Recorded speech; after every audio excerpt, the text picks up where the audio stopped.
On reste à Saint-Étienne, si vous le voulez bien, avec le professeur Stéphane Chabrier du Centre de référence nationale de l'AVC de l'enfant. Et c'est donc sur cette thématique que nous allons échanger avec vous, monsieur le professeur.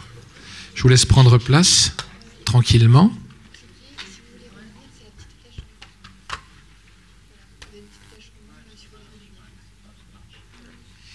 Oui, vous avez 45 minutes, questions comprises. Ça ira ? Allez.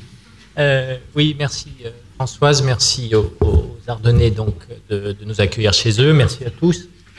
Et donc, le sujet proposé était, après AVC chez la femme, AVC chez l'enfant. Non, ça va. Soit vous prenez ce micro-là et vous parlez bien devant, soit vous en prenez un autre, comme vous voulez. Ça marche ? Oui. Alors, quand on lit ces deux mots, déjà, AVC et enfant, ça ne va pas ensemble. Hein. J'en discutais avec Pierre dans le train. Globalement, la moyenne d'âge des patients qui l'accueillent, c'est 70-75 ans.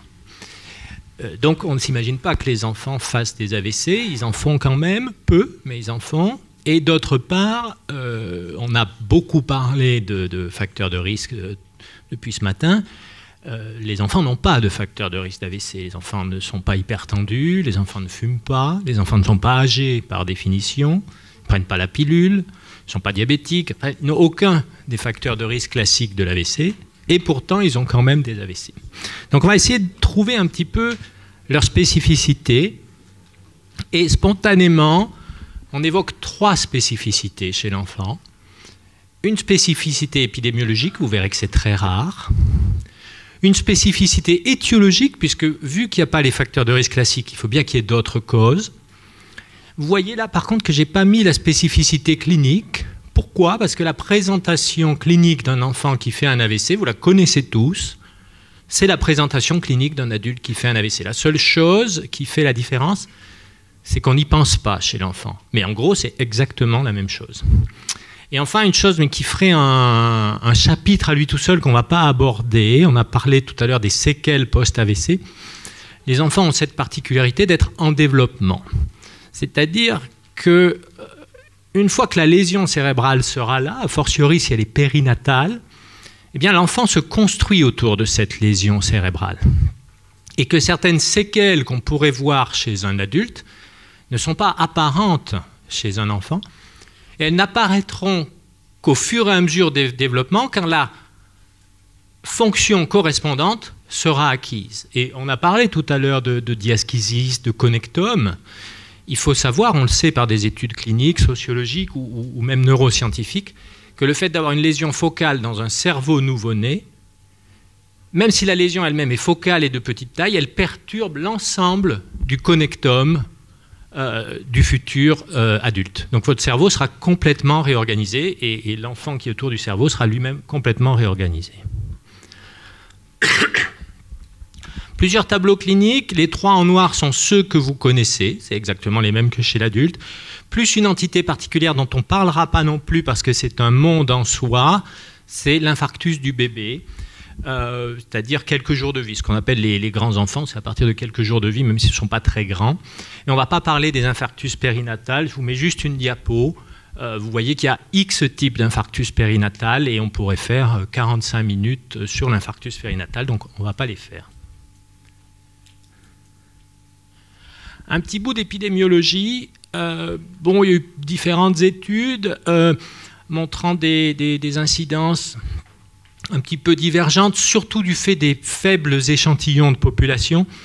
Mais globalement, et je reviendrai à ce que ça donne au niveau de la France, on voit qu'on est à peu près entre 2 et 3 pour 100 000 enfants par an en incidence. On verra qu'en prévalence, c'est beaucoup plus. Ce qui fait qu'on va s'arrêter un petit peu sur cette diapo. Par exemple, à l'échelle de la France, si on ajoute tout, donc les 3 catégories classiques plus l'infarctus périnatal, à peu près 1000 à 1500 enfants qui ont un AVC chaque année en France, à comparer aux chiffres, alors qu'ils peuvent varier, mais on dit en général 200, 220 000 chez les adultes, on est dans un rapport de l'ordre du pourcent et probablement en dessous du pourcent, ce qui explique la méconnaissance et la grande rareté. Autre chose, vous avez une égalité à peu près chez les enfants entre les épisodes d'hémorragie cérébrale et d'infarctus cérébral. Donc, quand un enfant arrive avec une clinique d'AVC, même statistiquement, vous ne pouvez pas savoir s'il a une hémorragie ou un infarctus. Les causes, on les reverra puisqu'il y a cette fameuse spécificité étiologique dont on a parlé tout à l'heure. Des causes qui sont globalement assez bien identifiées chez l'enfant, assez bien identifiables. Et puis un autre facteur de risque, alors vous voyez que les enfants meurent peu d'AVC, tant mieux pour eux, sachant qu'en pédiatrie quand même 2% de mortalité en pédiatrie, c'est quelque chose d'énorme. Il n'y a pas beaucoup de pathologies pédiatriques qui entraînent une mortalité de ce type-là. Et d'autant plus que c'est des enfants jeunes, en bonne santé. Ils peuvent récidiver, alors ça c'est un taux de récidive naturel, avec le traitement beaucoup moins. D'où l'intérêt de faire le diagnostic et d'où l'intérêt de la prévention secondaire. Et puis là j'aimerais tordre le cou à un serpent de mer qui traîne un petit peu. Les enfants, sous prétexte qu'ils sont petits, ne récupèrent pas mieux que les adultes. Hein. C'est un enfant, il va récupérer la plasticité, ainsi de suite. Non, c'est faux, c'est faux. On parle de 2 tiers de séquelles, et encore, on en parlait tout à l'heure, je pense que si on examinait très finement le tiers qui n'a pas de séquelles, il en a quand même, notamment des séquelles qu'on appelle invisibles, mais si on regarde bien, elles ne sont pas si invisibles que ça. La seule différence, c'est que ce n'est pas les mêmes séquelles. Si on prend notre population de nouveau-nés, il peut avoir un infarctus étendu, hémisphérique droit, hémisphérique gauche, ils marchent tous, ils parlent tous, si vous voulez. Mais ils ont d'autres types de séquelles, justement parce que leur cerveau, leur développement se fait autour de cette lésion. Le cerveau va privilégier certaines fonctions immédiatement utiles, comme la marche ou le langage. Le cerveau est plastique, mais il n'est pas extensible, et ça se fera, rien n'est gratuit, ça se fera aux dépens d'autres fonctions, Maurice Giroux en a parlé, fonctions exécutives, fonctions attentionnelles, la mémoire. Alors les enfants, ils n'ont pas des problèmes au travail, mais ils ont des problèmes à l'école. Donc on dit finalement, il est bien récupéré, il marche bien, il parle bien. La seule chose, c'est qu'il ne marche pas bien à l'école. Le souci, c'est que si vous ne marchez pas bien à l'école au CP, vous savez que vous avez plus de 90% de risque de ne pas avoir votre bac, et ainsi de suite. Donc c'est une séquelle, pas visible immédiatement, mais c'est une séquelle majeure. Donc venons-en aux causes, on va les lister tout à l'heure, c'est le but de la présentation. Autre spécificité étiologique, on y reviendra. Un peu plus de garçons que de filles, et surtout cette courbe en U renversée. Ici, c'est des Suisses, c'est des infarctus. Ici, c'est des Français, c'est infarctus et hémorragie. Ici, c'est des Anglais, c'est que des infarctus. On a cette courbe en U. Et encore même, en ne comptant pas les nouveau-nés qui sont une forte population, c'est les nourrissons qui ont des AVC, les petits-enfants. Après, il y a une espèce de nadir ici, qui est dans toutes les populations, vers 9-10 ans, c'est l'âge où on a le moins d'AVC. Et après, ça réaugmente. Alors, on n'a pas de chiffres après, mais il est probable qu'on rejoigne progressivement l'incidence adulte. Il n'y a pas de barrière à 18 ans, elle est administrative, hein, la barrière de la pédiatrie. Et on verra en plus que tout à l'heure, non seulement ce nadir, enfin cette courbe en U a une signification, mais ici, on a des causes très pédiatriques. Complètement de l'autre côté, on a des causes de sujets âgés. Et probablement que chez les adolescents et les jeunes adultes, on a en fait des causes communes. C'est-à-dire qu'on sépare la pédiatrie de l'adultologie. Mais en pratique, il est probable que dans ce middle age, il y ait une forme de continuum, et notamment sur la présentation clinique et sur les causes. Alors, revenons à cette fameuse incidence. 1%, probablement moins de 1%. Sauf que les chiffres sont têtus, et si vous avez un AVC, votre espérance de vie moyenne après un AVC, c'est 2 ou 3 ans. Pourquoi? Parce que l'AVC touche surtout des personnes âgées. C'est statistique ce que je vous dis, hein. Il y a des gens qui vivent 50 ans après un AVC.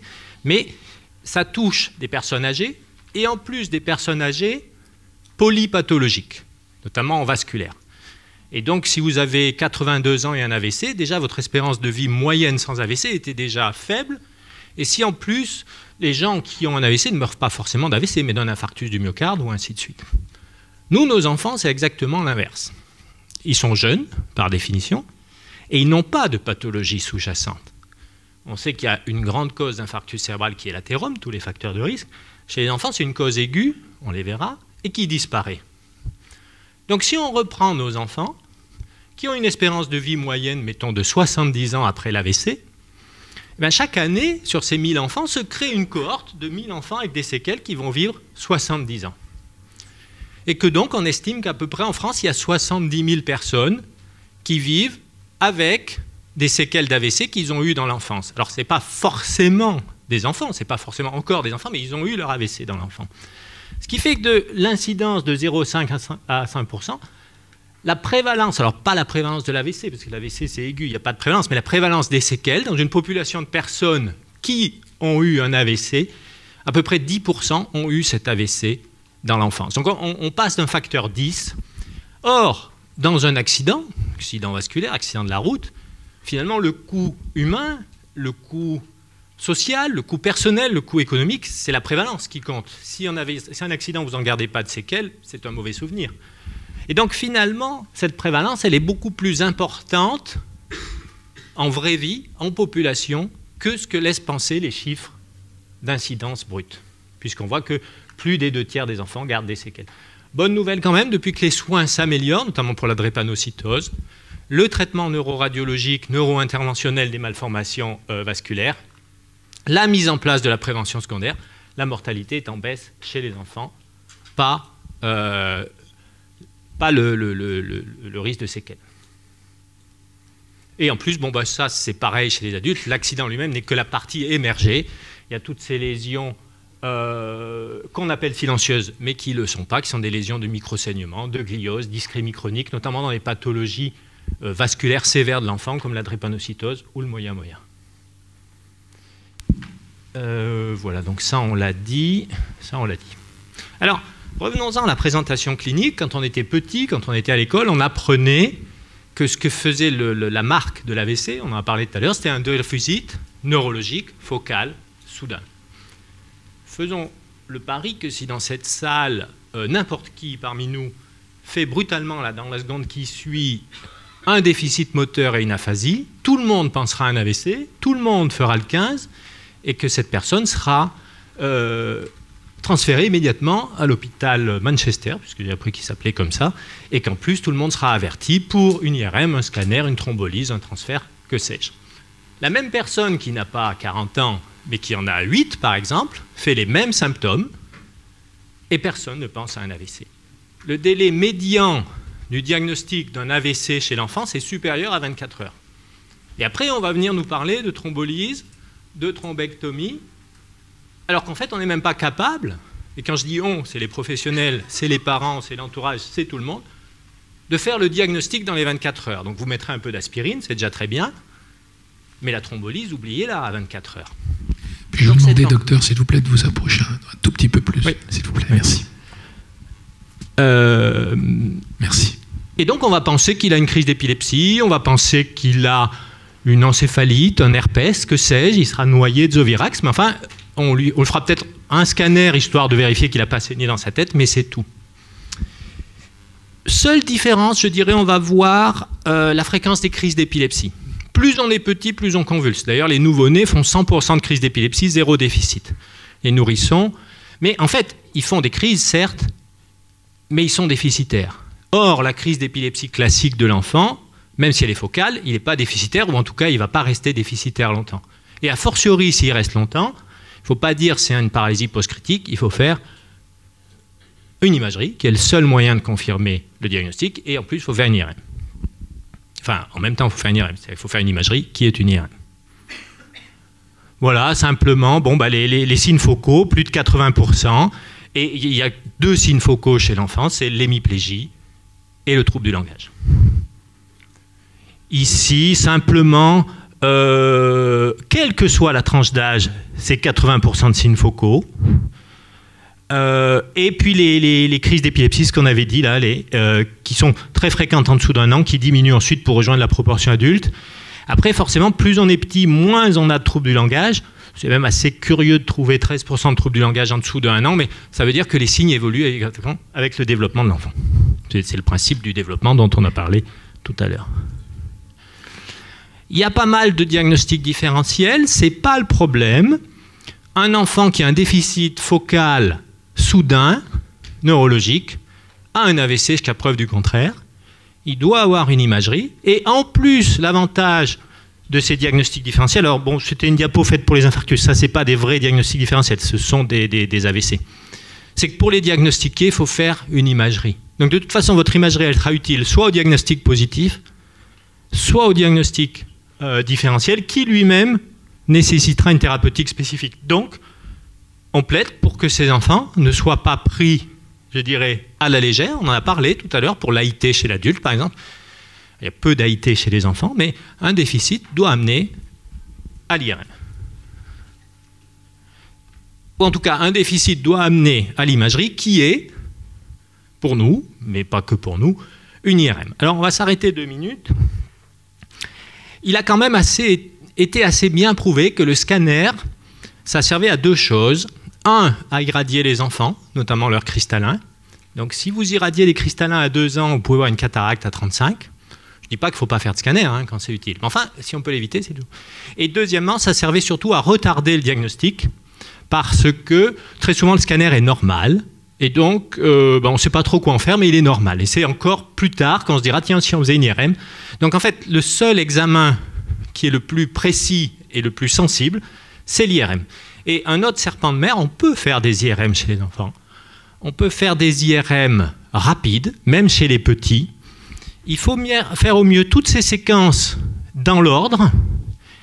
Et en gros, par expérience, vous faites tout ça en moins de 20 minutes chez un enfant non sédaté, non perfusé. Donc c'est tout à fait entrable dans un programme de radiologie, quitte à bousculer le programme de radiologie parce que une personne est venue pour son IRM de hanche programmée depuis 2 mois, et ben c'est pas grave, vous la poussez un petit peu et il la fera 20 minutes après.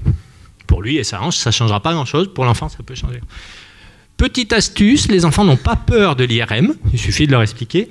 Les enfants ont peur des piqûres. Et donc, il ne faut pas injecter ces enfants, sauf indication dans un deuxième temps. Et il ne faut même pas les perfuser a priori. Souvent, quand on arrive aux urgences, paf, on ouvre une voie veineuse. Et après, une fois que vous avez fait ça, votre enfant, il est ingérable. Alors qu'avant, il était parfait. Donc, pensez-y, vous ne l'injectez pas. Je ne veux pas dire qu'il n'y a pas quelques enfants qui ne vont pas rentrer dans l'IRM, que l'IRM ne sera pas en panne, qu'il n'y aura pas une contre-indication, et ainsi de suite. Dans ce cas-là, faites un scanner, pour le coup, avec injection. Mais enfin, on y arrive dans 80 à 90% des cas.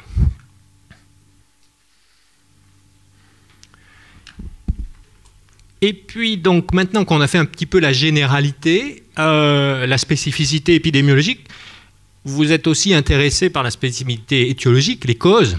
Pourquoi cet enfant fait des AVC? Qu'est-ce qu'il va falloir chercher comme cause? Et qu'est-ce qu'il va falloir traiter pour éviter que ça récidive? Commençons par les hémorragies. Les causes, c'est les causes de l'adulte. La seule chose, c'est qu'elles ne sont pas tout à fait dans le même ordre. Les principales sont les malformations vasculaires. Et avec une spécificité, c'est que c'est très inopiné. C'est-à-dire que vous pouvez avoir une hémorragie cérébrale d'une seconde à l'autre sans avoir manifesté de signes avant. Ce qui n'est pas tout à fait le cas des autres pathologies. Avec, techniquement, par ordre de fréquence, les malformations artério-veineuses, suivi des cadernomes, suivi des anévrismes.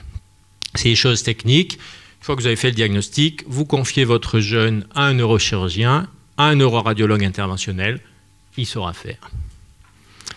Les troubles de l'hémostase, alors autant les malformations vasculaires, c'est, comme on dit, un coup de tonnerre dans un ciel bleu, c'est exceptionnel qu'un trouble de l'hémostase se révèle par un AVC. Très souvent avant, vous avez cette pathologie qui est connue, 2 pathologies particulières à l'enfant, l'hémophilie et le PTI, et c'est plutôt dans le suivi que l'enfant peut faire une complication. Après, il y a des hémorragies cérébrales qui révèlent, il y a des PTI, mais c'est plutôt dans le sens. Bon, bien sûr, tumeur, hypertension artérielle, c'est très rare, mais ça existe. Trauma, alors par définition, on ne compte pas les traumas dans les hémorragies cérébrales. C'est un critère d'exclusion. La seule chose que je voulais dire ici, c'est que chez l'enfant, vous le savez, le trauma n'est pas toujours avoué. C'est ce qu'on appelle les bébés secoués.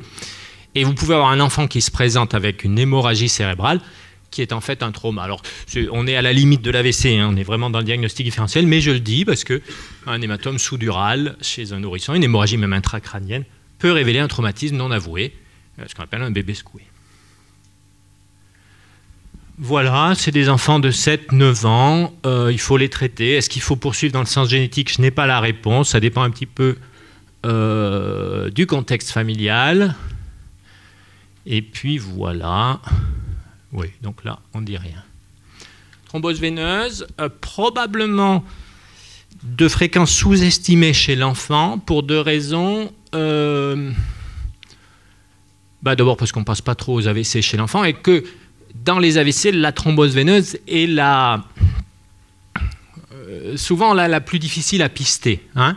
Si vous faites votre IRM en aigu avec les séquences que je vous ai dites, vous ne loupez pas un infarctus, vous ne loupez pas une hémorragie.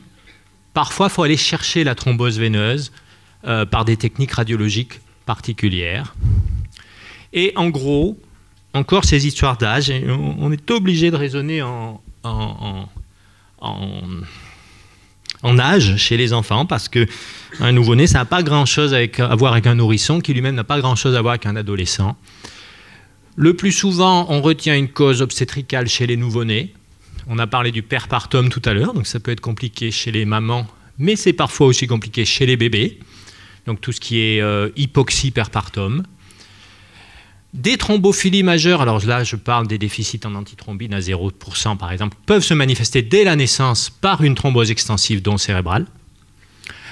Le nourrisson, c'est plutôt des causes infectieuses, otite, mastoïdite. On est même en train de se demander, maintenant qu'on fait des IRM à Tire-Larigot, si on peut avoir une mastoïdite sans thrombose du sinus latéral à côté. Donc on anticoagule ces enfants, peut-être qu'on ne fait pas bien.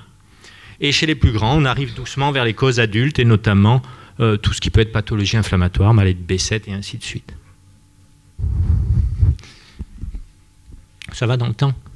Oui, tout va bien. On gère.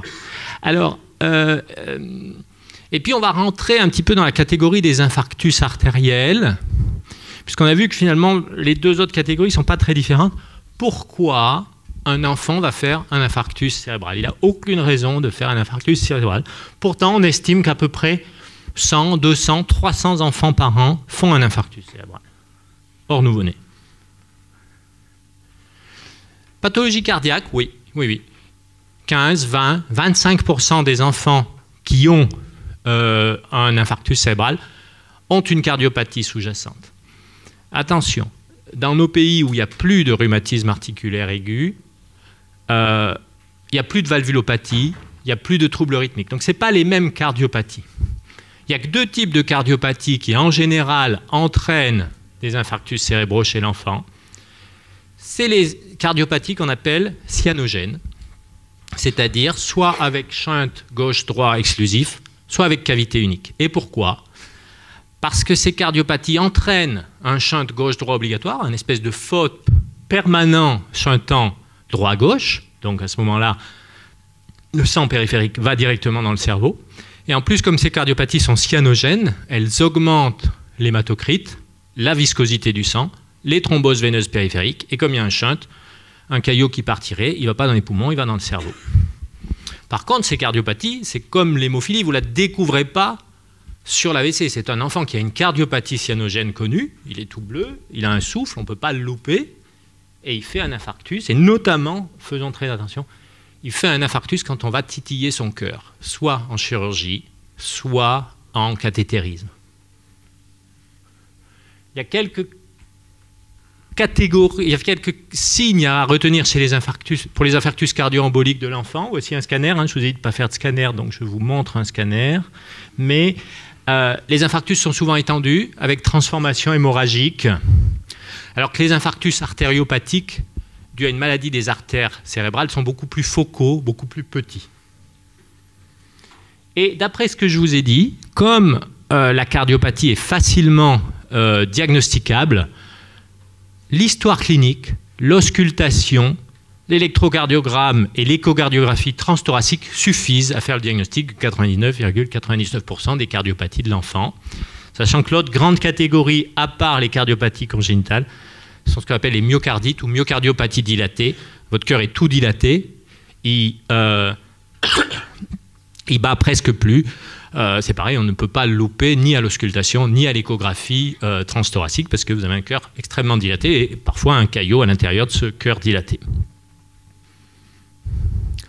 Les procédures, hein, la chirurgie extracorporelle entraîne beaucoup d'hémorragie, plus que ce qu'on pensait, des infarctus aussi. Le problème du foramen ovale qui commence à être résolu chez l'adulte, qui n'est pas du tout résolu chez l'enfant, entre plusieurs attitudes. Et donc, on va venir à la deuxième catégorie. Il y a quand même deux grosses causes d'infarctus cérébraux. Quand un caillot migre, le plus souvent du cœur, les infarctus emboliques, et quand une artère cérébrale, le plus souvent, voire cervicale, est malade, les infarctus artériopathiques. Que vous soyez, quel que soit votre âge, si vous faites, sauf les nouveau-nés, si vous n'êtes pas un nouveau-né, admettons, si vous n'êtes pas un nouveau-né et que vous faites un infarctus cérébral, eh bien, le plus probable, c'est que vous ayez une pathologie d'une artère cervicale ou cérébrale. Mais ce n'est pas du tout les mêmes chez l'enfant et chez l'adulte. Chez l'adulte, la pathologie, elle est surtout cervicale, elle est diffuse et elle est chronique. Et vous la connaissez tous, cette pathologie, vous connaissez tous ces facteurs de risque, c'est l'athérome. Chez l'enfant, c'est exactement l'inverse. Elle n'est pas cervicale, elle est cérébrale, les artères intracrâniennes. Elle n'est pas diffuse, elle est focale. Ici, par exemple, juste cette petite branche de bifurcation sylvienne. Ici aussi, sur ce segment M1. Là, sur la teinte, et elle entraîne, et elle est limitée dans le temps. Alors l'infarctus, lui, s'il est là, il va rester. Mais l'artériopathie elle-même, elle va disparaître. Donc ça oppose point sur point les artériopathies cérébrales, les artériopathies de l'enfant et de l'adulte. Bon, je passe les chiffres, mais plus vous faites d'imagerie vasculaire, plus vous trouvez de pathologies vasculaires cérébrales chez l'enfant, vasculopathie sténosante, jusqu'à 70-80%. Et elle se règle dans quelques catégories, dont on a parlé tout à l'heure, un peu des dissections, quelques pathologies chroniques type moyamoya ou drépanocytose, et une artériopathie qu'on ne sait pas trop comment dénommer, qu'on a du mal à identifier, donc on la catégorise simplement par ses caractéristiques. Il y a une artériopathie cérébrale, transitoire et focale, et qui suit souvent la varicelle. Elle est là, cette artériopathie. Donc sur la trifurcation carotidienne, et elle va bouffer ces artères-là, qu'on appelle des lenticules striées latérales. Il n'y aura plus de flux dans ces artères alors que le flux continue, et ce qui explique que les infarctus sur artériopathie cérébrale de l'enfant sont très souvent ce qu'on appelle profonds, donc des ganglions de la base, des petits infarctus profonds, les exemples que je vous ai montrés tout à l'heure. Donc bon, cette artériopathie elle a reçu plusieurs noms, on ne sait pas trop ce que c'est, on sait juste que ça existe. Et alors, je reviens à mon histoire d'âge, ça ne touche pas tous les enfants. Ici, c'est des artériopathies post-varicelles, mais c'est un peu similaire. Ça touche la même catégorie d'âge que là où il y avait une forte incidence tout à l'heure, c'est-à-dire la première enfance, 3, 4, 5, 6 ans. Et après, ça disparaît, et probablement que ça n'existe pas chez l'adulte. Donc en fait, ce qu'on avait dit tout à l'heure, c'est plus vrai de dire ça. C'est-à-dire, chez les jeunes enfants, vous avez ce type d'artériopathie. Chez les adultes plus âgés, vous avez ce type d'artériopathie. Et au milieu, on a les autres types d'artériopathie. Je vous parlais tout à l'heure du passage enfant-adulte. Vous retrouvez chez l'adolescent et chez l'adulte jeune d'autres causes dont a parlé Pierre un peu tout à l'heure, qui peuvent être les vascularites, les dissections, le fameux syndrome de vasoconstriction cérébrale réversible. Donc on a plutôt l'impression qu'il y a 3 âges pour l'AVC, les petits, les sujets âgés, et au milieu, une espèce de spectrum qui prend les grands enfants, c'est-à-dire mettons les adolescents, et les jeunes adultes. Donc plutôt que de se séparer entre pédiatre et adultologue, peut-être qu'on devrait se séparer entre pédiatre du jeune, adulte du vieux, et puis au milieu, je ne sais pas, un nom à inventer de spécialité. Les dissections, bon, on en dit 2 mots, ça existe. Ça existe. On est un petit... Bon, ça existe, c'est les mêmes signes. Hein, une artériographie qui montre la classique image qu'on appelle en flamme de bougie, qu'on voit bien. Le croissant blanc. Bon, c'est des détails. On est souvent embêté par les artériopathies, les dissections vertébrales. Sont-ce vraiment des dissections? Pourquoi? Parce que ce n'est pas forcément du one-shot.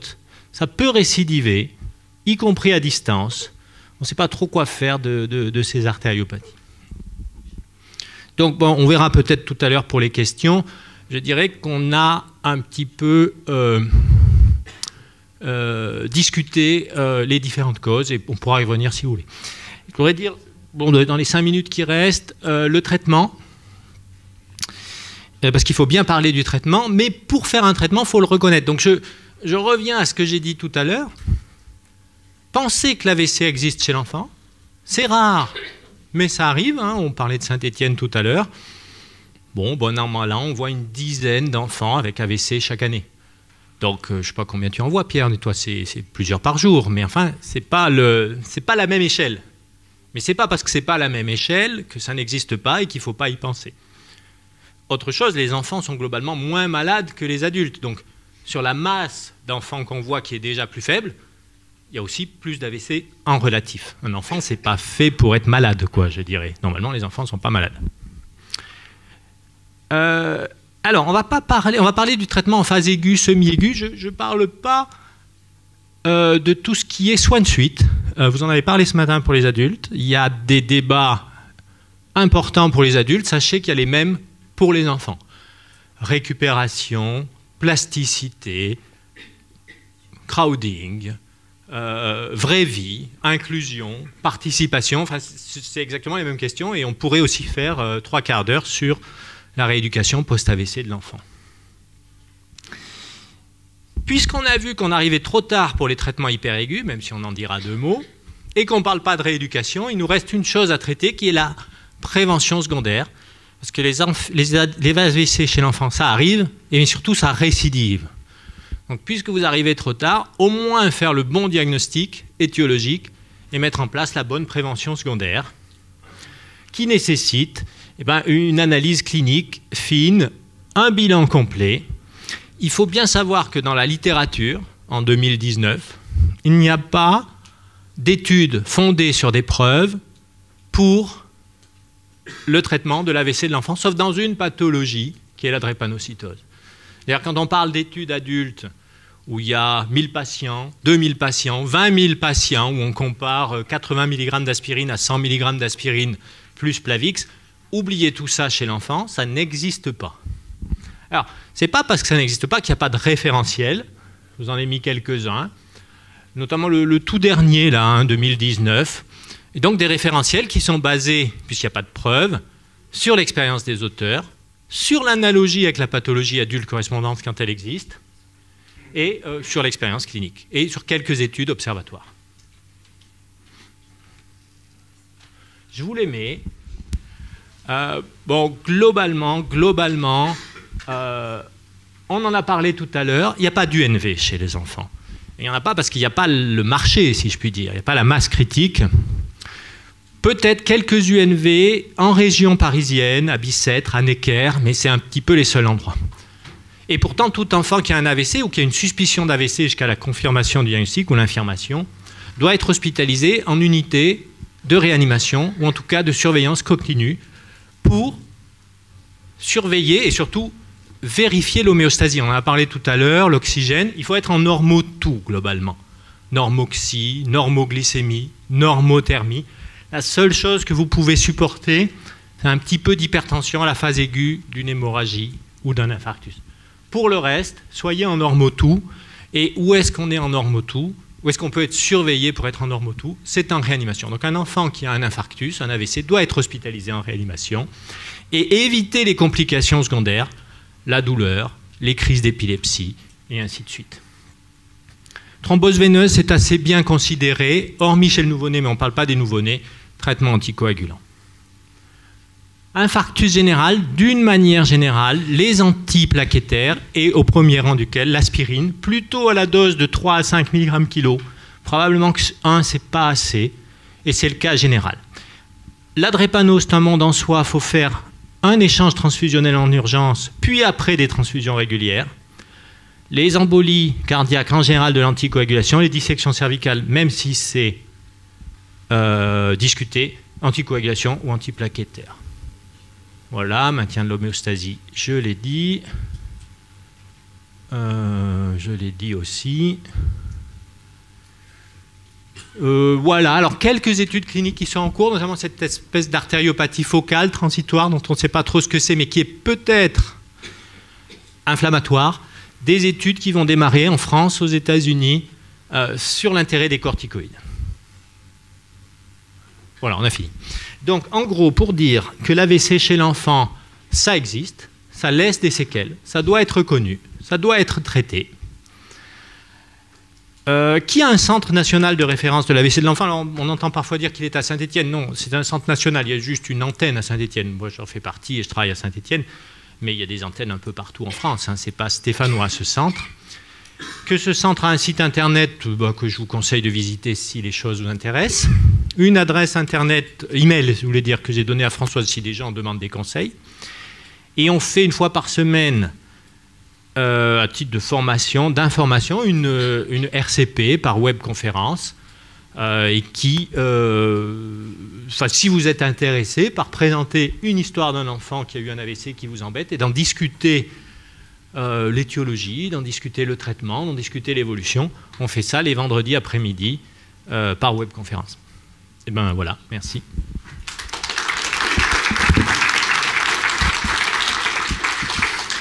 Une petite dizaine de minutes d'échange, si vous le voulez bien. Si vous avez des questions. Oui.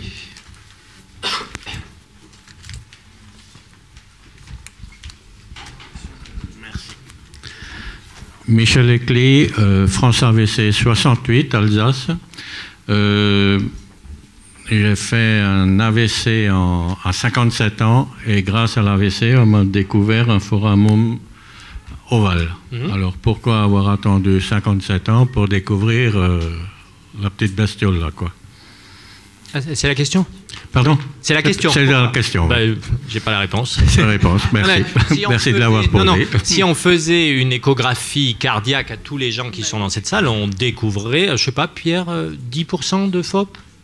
20%. Donc vous voyez, non, la question, c'est pas tellement pourquoi on a attendu 55 ans pour me le découvrir, la question c'est plutôt pourquoi, lorsque je vivais depuis 57 ans avec lui, il n'avait pas parlé, et pourquoi il a parlé à 57 ans. Donc il y a plein de gens ici qui ont un FOP, peut-être moi, j'ai jamais fait d'écho-cœur, et si on le découvrait, on ne saurait pas quoi en faire. Je vais repasser le micro, monsieur. Prenez le micro pour en faire profiter tout le monde. Bon, il y avait déjà des petites manifestations en 1968 du côté cardiaque, quoi. Et puis bon, je pense que c'est également héréditaire. Hein. Oui, c'est possible. Voilà. D'autres questions, réflexions, suggestions, interrogations? Oui. Et bonjour, toujours François Boyer, CHU Reims. Quelle est la part des paralysés cérébraux parmi tous ces enfants AVC? Puisque le paralysie cérébrale, c'est jusqu'à 2 ans. Alors, si on prend tous les paralysés cérébraux au sens de la définition actuelle de la paralysie cérébrale, c'est faible parce qu'il y a X types de paralysie cérébrale. Si on focus sur un type de paralysie cérébrale qui est à peu près un quart, qui s'appelle l'hémiplégie infantile, c'est-à-dire ou paralysie cérébrale spastique unilatérale, 80 à 85%, quasiment tous les enfants qui ont une paralysie cérébrale hémiplégique ou une hémiplégie infantile ont eu un AVC périnatal, qu'il soit anténatal ou pernatal. Mais je dirais qu'on pourrait presque dire que les termes d'hémiplégie infantile et d'AVC périnatal sont synonymes. Il y en a un qui est la cause et l'autre qui est la conséquence, mais c'est à peu près similaire.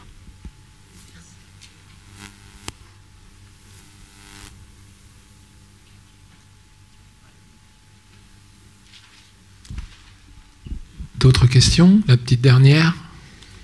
Ou pas? Non? On en reste là?